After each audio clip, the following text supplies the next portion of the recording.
Гэты майсавы полаз з'явіўся ў мяне прыкладна 3 гады таму. Ён тады быў удвая танчэйшы і удвая карацейшы.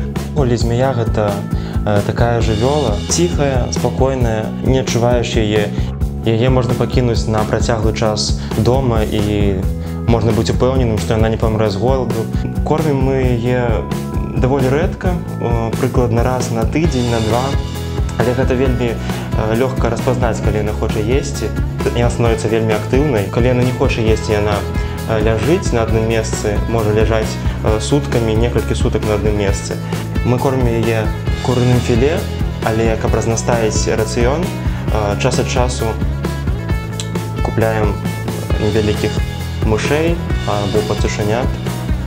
Спрабавалі таксама даваць яйкі перапеліныя, бо ў прыродзе яна любіць каштаваць яйкі розных птушак, але чамусьці на яйкі яна не рэагуе, можа таму, што яны не цёплыя, як, напрыклад, мыш.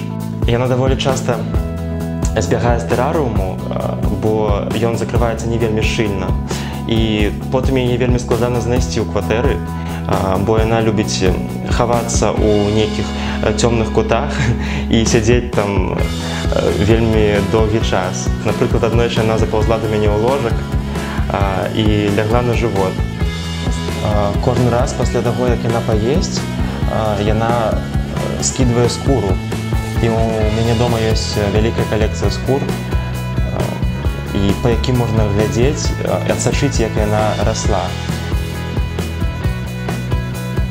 Майсавыя полазы жывуць, наколькі мне вядома, да 20 год, таму спадзяюся, яна будзе радаваць мяне яшчэ працяглы час.